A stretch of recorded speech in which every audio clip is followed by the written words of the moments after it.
안녕하세요. 결혼한 지 13년 만에 이혼한 40대 주부입니다. 어디다 이야기라도 해야 제 속이 풀릴 것 같아 이렇게 펜을 들었어요. 글재주가 있는 편은 아니다 보니 이야기가 두서가 없을 수도 있겠지만 그래도 한번 해보려고요. 남편하고는 서로 장사하다가 알게 된 사이예요. 저는 당시 시장에서 분식집을 했고 남편은 신발 가게를 했어요. 6살의 나이 차이에도 불구하고 금세 가까워질 수 있었던 건 남편이 저희 친정오빠랑 동갑이었거든요. 그래서 저도 모르게 장사하는 동안 의지를 많이 했던 것 같아요. 그리고 남편은 남편대로 그런 저를 귀엽게 봤던 것 같고요. 그래서 사귀자 어쩌자 말은 정확히 오가지 않았지만 점점 연인 사이처럼 발전이 되어가지고 그렇게 알고 지낸 지 4년 만에 부부의 연을 맺게 되었습니다. 그리고 이때까지만 하더라도 양가에서도 흔쾌히 허락한 결혼이었기에 모든 게 무르르듯 자연스럽게 흘러갔네요. 그런데 결혼한 지 1년 만에 제가 임신을 했고 남편과 상의 끝에 제가 하던 분식집을 닫게 되었습니다. 제가 입덧이 너무 심하기도 했고 그렇다고 아르바이트생을 쓰자니 그건 그거대로 상황이 여의치가 않았거든요. 그리고 이후로 한 3년 동안은 전업주부로 살았는데 솔직히 마음이 편하진 않았습니다. 갑자기 전업주부가 되면서 남편이 주는 생활비로 살게 되었는데 막상 남편이 벌어오는 돈을 보니까 제 생각만큼 잘 되는 건 아니더라고요. 남편 장사하는 스타일이 앞에서 남기고 뒤에서 밑지는 식이라는 걸 결혼하고 나서야 알았어요. 아무튼 그래서 어쩔 수 없이 남편이 주는 생활비가 너무 적을 때는 친정어머니한테 손을 벌리기도 했었네요. 물론 저라고 처음부터 철딱서니 없이 바로 친정어머니한테 도와달라 했던 건 절대 아닙니다. 당연히 처음엔 남편에게 더 달라고 했었죠. 하지만 돌아오는 대답은 장사가 안 돼서 없다고 하거나 마치 제가 돈을 헤프게 써서 부족한 것 아니냐는 식이었으니 솔직히 나중에는 치사하고 더러워서 말도 꺼내기 싫더라고요. 그리고 그 무렵 온라인 쇼핑몰들이 우후죽순 생겨나면서 시장에서 신발 사시는 사람들이 현저히 줄어든 것도 문제였습니다. 그래서 제가 한 번은 남편더러 이참에 우리도 신발 가게를 접고 다른 장사를 해보는 게 어떻겠냐고 말을 꺼냈었는데 대번에 저더러 집에만 있으면서 뭘 한다고 까부냐는 식인 거예요. 솔직히 생각해보면 저도 남편이랑 결혼해서 애 낳고 살기 전에는 6년이나 장사를 하던 사람이었는데 말이에요. 아무튼 이후로 저도 애 키우고 살림하느라 정신이 없다 보니 남편이 고집까지 피우는 마당에 그걸로 실랑이 할 여력이 없었습니다. 그리고 이래저래 시간은 훌쩍 흘러 애가 어린이집에 다니기 시작했는데 거기서 여러 엄마들을 보고 있으니까 남편 하나만 바라보고 살다간 우리 애 해줄 것도 못 해주고 정말 큰일 나겠구나 싶더라고요. 하지만 제가 당장에 할 수 있는 일은 많이 없었고 그래서 고민 끝에 친정어머니한테 3천만 원을 빌려서 도시락 가게를 열었는데 그게 소위 대박이 났어요. 사실 분식집을 하기 전에는 오랫동안 반찬 가게에서 아르바이트를 했었어요. 저는 공부에는 영 소질이 없다 보니까 고등학교 때부터 이 아르바이트 저 아르바이트 많이 하기도 했었고 그러다 음식 쪽에서 좀 재미를 느꼈거든요. 그런데 제가 그렇다고 무슨 요리사가 되고 싶다 그런 건 아니었고 그냥 제가 한 음식을 사람들이 좋아하는 모습을 보는 게 좋았달까요? 그리고 솔직히 당시에는 제가 나이가 워낙 어렸다 보니까 식당에서 아르바이트를 하더라도 기껏해야 테이블이나 치우고 설거지나 하게 되지 제가 음식을 만들 기회는 전무했어요. 그런데 반찬 가게는 달랐습니다. 매일매일 거의 똑같은 메뉴이긴 했어도 제가 다 하는 건 아니었어도 주인 할머니랑 이모님들한테 배워가면서 직접 한다는 의미가 있었거든요. 지금 생각해보면 기껏해야 끓이고 버무리는 수준이었긴 하지만요. 그래도 그때 배운 게 밑거름이 되어서 도시락 가게 운영을 잘할 수 있었던 것 같아요.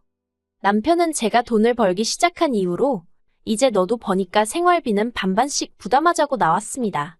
생활비뿐만 아니라 애 키우는데 들어가는 돈도 반반씩 내자고요. 지난 몇 년 동안 외벌이하느라 힘들었고 그래서 시부모님도 제대로 못 챙긴 게 마음에 걸린다면서 말이에요. 뭐라고 꼭 집어 말하긴 어려웠지만 치사해서 알겠다 했습니다. 그리고 그때부터 정말 칼같이 150만 원씩 각출해서 썼어요. 양가 부모님께 들어가는 돈이나 경조사 비용도 네 지인이냐 내 지인이냐 따져가면서 했고 그렇게 따지기 애매한 사람이면 딱 절반씩 부담했지요. 친정어머니가 부부지간에 그렇게 정없이 사냐면서 혀를 차신 적이 한두 번이 아니지만 그래도 그때 이미 사랑해서 산다기보다는 애 때문에 산다는 생각이 더 강했던 것 같습니다. 그렇다고 이혼을 하기엔 왠지 엄두가 안 났고요. 그리고 한편으론 좋게 생각하는 성격 때문인지 차라리 이게 낫다 싶었던 적도 있어요. 그간 제가 어려울 때 친정에서 심적으로나 물질적으로나 여러 가지 도움을 받았기에 잘해드리고 싶은 마음이 컸는데 그동안 남편 눈치를 살피느라 막말로 사과 한 상자 사드리기 어려웠었거든요. 그리고 제가 한창 돈 버는 재미에 빠져있던 무렵 친정아버지께서 돌아가셨습니다. 워낙에 건강하셨기에 그렇게 허무하게 돌아가실지 몰랐는데 심장마비였어요. 친정아버지 코골이가 심해서 친정어머니랑 방을 따로 쓰고 계셨는데 그런 와중에 돌아가신 거지요. 친정어머니가 당신 탓이라며 얼마나 자책을 하시던지. 저나 친정오빠가 그렇게 생각지 마시라고 몇 번이나 말씀드려도 소용이 없었어요. 게다가 두 분이 사이가 좋으셨던 탓인지 친정어머니는 친정아버지의 장례가 끝난 이후에도 집에 들어가시기를 몹시 힘들어하시대요. 그래서 친정오빠가 2달 정도 모시고 살았는데 언니도 친정어머니도 서로 힘들고 불편해하더라고요. 그래서 친정어머니와 상의 끝에 살고 계시던 집을 정리하고 실버타운으로 가시게 되었습니다. 실버타운에 들어가는 보증금 4억은 아파트를 매매하고 나온 돈으로 됐고 훗날 친정어머니가 돌아가시면 그 보증금은 제가 받기로 했습니다. 생활비는 친정오빠랑 저랑 반반씩 부담하기로 했고요. 사실 어떻게 이야기를 해야 할까 싶었는데 친정오빠가 먼저 이런 건 확실히 해두는 게 좋다며 자기가 나서서 정리를 해줬어요. 그리고 여담이지만 친정오빠는 장가갈 때 친정어머니가 따로 집을 해주신 반면 제가 결혼할 때는 친정 형편이 여의치가 않아서 친정오빠만큼은 받지 못했거든요. 그래서 친정오빠가 저에게 늘 미안한 마음을 갖고 있었다는데 전 정말 몰랐답니다. 외에도 친정오빠와 많은 이야기를 주고받았지만 남편한테 따로 이야기를 하지는 않았어요. 친정아버지가 돌아가시고 얼마 지나지 않았을 때 제가 남편더러 친정어머니가 힘들어하셔서 어떻게 할지 고민이라고 이야기를 꺼냈는데 기껏 한다는 소리가 알아서 잘해 한마디였으니까요. 관심이라곤 정말 눈꼽만큼도 없는 사람한테 제가 뭐 한다고 시시콜콜한 이야기를 하고 싶었겠어요. 그래서 그냥 실버타운으로 모셨다고만 말하고 말았지요. 그리고 이후로도 남편은 말이라도 장모님 뵈러 한번 가보자 한 적이 없습니다. 저도 그런 남편한테 같이 가자고 한 적도 없고요. 한편 저희 시어머니는 신우와 함께 살고 계세요. 신우는 남편보다 4살이 많고 고등학교에 다니는 애도 있습니다. 남의 집 일이라 이러쿵저러쿵 말하기는 그렇지만 월세 전세 반전세를 전전하다가 시아버지가 돌아가신 이후로 혼자 되신 시어머니가 적적할까봐 걱정이네 어쩌네 하더니 은근슬쩍 들어가서 살더라고요. 그리고 대신이라고 해야 할지 이후로 생활비는 신우네가 낸다대요. 그런데 사실 어디 살든 세 식구가 살려면 생활비는 드니까 제가 보기에는 신우가 자기들이 시어머니 생활비를 댄다고 표현하는 건 좀 웃긴 것 같거든요. 월세를 내는 것도 아니니까요. 게다가 신우는 누가 물어보면 꼭 자기가 친정엄마를 모시고 산다는 식으로 이야기를 하는데 그것도 속사정을 다 아는 저 같은 사람이 들으면 웃을 일이지요. 아무튼 그런 상황이었는데 하루는 신우가 저랑 저희 남편이랑 있는 자리에서 저희 친정어머니가 계신 실버타운은 어떻냐며 이것저것 물어보더라고요. 남편이야 뭐 아는 게 하나도 없으니 저만 보고 있고 그래서 제가 아는 선에서 가감없이 이야기를 해줬습니다. 보증금이 얼마고 시설은 어떻고 그랬더니 아마 자기가 생각했던 거랑은 많이 차이가 있었나 봐요. 그렇게 비싼 곳에 계시냐면서 한숨을 푹푹 내쉬더니 일단 알겠다 하더라고요. 그리고 저는 그렇게 그 주제로는 이야기가 끝났다고 생각했어요. 그런데 그런 대화가 오가고 얼마 후 신우가 또 만나자며 연락을 해왔습니다. 시어머니한테 실버타운 이야기를 꺼냈더니 좋아하시더라면서 한번 방법을 찾아보자대요. 인터넷 찾아봐도 되고 한번 가보면 좋을 건데 왜 나한테 그러나 싶었지만 일단은 알겠다 했습니다. 정말이지 이때만 해도 그저 저한테 뭐 더 물어보고 싶은 게 있어서 그런가 보다 했지 그런 이야기를 꺼내줄은 생각도 못했다니까요. 신우가 말문을 열기를 자기는 시어머니를 실버타운에 보내드리고 싶답니다. 그래서 제가 그러냐고 그러면 지금 사시는 집을 파셔야 하는 거 아니냐고 조심스레 물었어요. 왜냐면 어쨌든 저도 그 집안 며느리로 산지 10년이 넘었으니 시어머니 재산이 얼마나 될지 대충은 알고 있었으니까요. 그런데 재산이랄 게 시아버지랑 사시던 그 집 말고는 아예 없으세요. 땅이고 뭐고 그런 것도 없으시고 연금도 받으시는 노령연금인가 그게 전부라고 들었거든요. 그래서 집을 파셔야 하겠다 하니 신우가 대번에 얼굴색을 바꾸면서 그런 건 자기가 알아서 할 거랍니다. 그러니 저도 뭐 딱히 할 말이 없어서 그러냐 했지요. 하지만 속으로는 집을 안 팔고 무슨 돈으로 실버타운에 보내드리고 싶다는 건가 싶대요. 그리고 그때 신우가 전혀 예상치 못한 소리를 하더라고요. 자기가 알아본 실버타운 보증금이 5억인가 그렇다며 그걸 저희 부부더러 반 정도 보태달라는 겁니다. 어이가 없어서 집을 팔아서 보증금을 하셔야지 갑자기 그걸 왜 저희한테 보태달라고 하시냐고 그건 어렵다고 딱 잘라서 이야기를 했어요. 그랬더니 저더러 친정어머니는 몇 년째 실버타운에 모시고 있으면서 어떻게 그런 식으로 이야기를 하냐대요. 그래서 제가 이 사람한테 못 들으셨냐고 친정어머니 실버타운에 들어가는 비용은 전부 다 제 주머니에서 나왔지.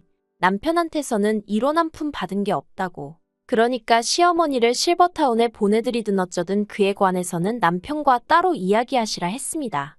저랑은 상관없는 이야기라고요. 그러자 신우가 남편더러 너는 입이 없냐 왜 말이 없냐 진짜냐 따발총처럼 쏘아대기 시작했고 남편은 남편대로 저를 쳐다보면서 너는 무슨 말을 그렇게 하냐고 정색을 하는 거예요. 그래서 남편더러 내가 없는 소리 한 것도 아닌데 뭘 화를 내느냐고 할 이야기 더 있으면 언니랑 나가서 하고 오라 했습니다. 그랬더니 두 남매가 저를 어이없다는 듯 쳐다보길래 저도 왜요? 한마디 하고는 안방으로 들어가서 문 닫고 음악 틀고 있었네요.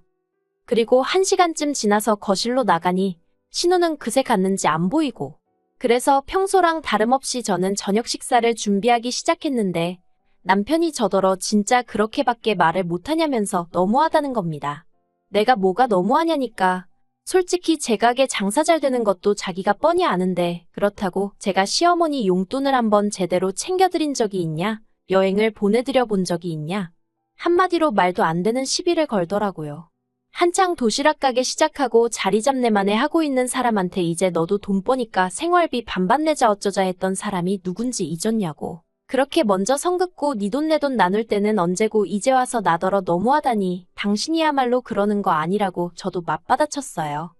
저녁 준비고 뭐고 성질이 나서 애만 데리고 나와서 저녁 사 먹고 집에 들어갔습니다. 그랬더니 남편이 또다시 얘기 좀 하자더니 아까랑은 사뭇 다른 분위기로 나오더군요. 저더러 신우네 사정도 생각 좀 해달랍니다. 알고 보니까 신우랑 시매부가 시어머니네 들어가서 살기 시작한 이후로 부부 사이가 많이 안 좋아진 모양이더라고요. 그렇지만 그건 신우네 사정이고 막말로 그렇다고 제가 시어머니 실버타운 보증금 2억 5천을 줄 일은 아니잖아요. 하지만 어찌나 남편이 애걸복걸인지 그래서 제가 그럼 당신은 돈을 얼마나 모아뒀냐 물었습니다. 솔직히 말해서 남편이 하다못해 한 1억 5천은 있다고 하면 그래 실버타운 보증금이야 시어머니 돌아가시면 돌려받는 거니까 하고 제가 얼마라도 보탠다는 심정으로 해줄까도 싶었거든요. 미운하고 오나 남편 어머니고 제 자식 할머니니까요. 그런데 남편이 자기가 모아둔 돈이 어딨냐입니다. 그달 벌어서 생활비 대고 나머지는 사업에 재투자를 했느니 어쩌느니 하는데 제가 정말 하다못해 신발 가게가 1개에서 2개로 늘었다거나 무슨 공장을 차렸다거나 그랬으면 말을 안 했을 거예요. 그런데 그런 것도 아니면서 모아둔 돈도 없다 하니 정말 황당하더라니까요. 그래서 제가 모아둔 돈도 없으면서 지금 나더러 그 큰 돈을 해달라는 거냐고 말이 된다고 생각하냐고 그랬어요. 당신이야말로 우리 엄마한테 돈 10만 원 줘본 적 있냐고 그것도 아니면서 정말 사람이 뻔뻔하다고요. 그랬더니 남편이 한다는 소리가 저더러 며느리란 사람이 왜 이렇게 시어머니 일인데 계산적이냐면서 이런 식으로 하면 저랑 못 산답니다. 근데 그 소리를 들으니까 정말 순간 눈 돌아간다는 게 이런 거구나 싶대요. 그래서 남편더러 당신은 뭐 얼마나 대단한 사위 노릇을 한 줄 아냐고 잘 됐다고 이참에 그냥 이혼하자 했어요. 그리고 제가 그렇게 내지르고 나니까 그제서야 남편이 제 눈치를 살살 살피던데 너무 꼴도 보기 싫더라고요. 그런데 애 데리고 당장 갈 만한 친정이랄 곳도 없고 그렇다고 친정오빠네로 가자니 언니 보기도 남사스럽고 그래서 집에서 버티고 있으면서 이혼 진행했습니다. 남편이 이혼 못한다고 이런 걸로 무슨 이혼이냐며 하도 고집을 피워댔기에 결국 변호사 사서 소송하고 2번은 죽었다 깨나도 못할 만큼 지치고 힘든 시간이었지요. 하지만 그래도 결국 남남이 되었습니다. 남편이 자기가 애를 키울 테니 양육비를 저더러 달라고 했지만 정서적으로나 경제적인 면에서 제가 남편보다 상황이 좋았기에 원래도 양육권은 엄마 쪽이 유리하다고 하더라고요. 그래서 제가 아이를 키우고 남편한테 양육비를 받는 건 정말 치사하고 더럽겠다 싶어서 아파트를 제가 갖는 선에서 정리했어요. 아파트 살 때도 솔직히 남편보다 제 돈이 더 많이 들어가긴 했지만 그래도 얼마 손해보는 게 무서워서 남편하고 매달 양육비로 실랑이 할 바에는 아파트 받고 신경 끄고 사는 게 낫겠다 싶대요. 그리고 친정어머니한테는 아직 이혼했다 소리는 못했습니다. 워낙에 남편이 얼굴을 비추지 않으니 어차피 저희들 사이가 안 좋다고 어느 정도 짐작은 하고 계시기도 했는데 굳이 이혼했다 소리까지 할 필요가 있겠나 싶더라고요. 친정오빠한테는 이야기했는데 오빠는 저더러 잘했다고 하대요. 제가 괜히 애 때문에 참고 살다가 남편 뒤치다꺼리까지 하게 될까봐 걱정이 많았다며 그렇다고 오빠가 돼서 이혼하라 소리를 할 수도 없어서 답답하던 차였다면서요. 하지만 시댁의 반응은 난리도 아니었습니다. 시어머니는 당신이 언제 실버타운에 가겠다고 했냐며 신우한테 괘씸하다고 크게 혼을 내신 모양이더라고요. 그리고 신우도 자기가 생각이 짧았다며 저더러 마음 풀고 자기 남동생 한 번만 봐주라며. 하지만 이상하게도 그런 시댁 식구들의 모습을 볼수록 남편에 대한 마음이 정리가 되는 기분이었어요. 아, 저기에 다시 발을 담글 순 없다. 그런 생각이었달까요? 그래서 지금은 애랑 둘이 사는데 애가 철이 든 건지 제 앞에서 웬만하면 아빠 보고 싶네 그런 소리를 안 해요. 괜히 저랑 남편 때문에 애가 일찍 철이 든 것 같아서 미안하기도 하고 마음이 좋지 않습니다. 그래도 언젠간 애도 이해해 주겠지요. 저는 앞으로도 계속 성실하게 제 일 열심히 하면서 좋은 엄마이자 좋은 딸로 살게요.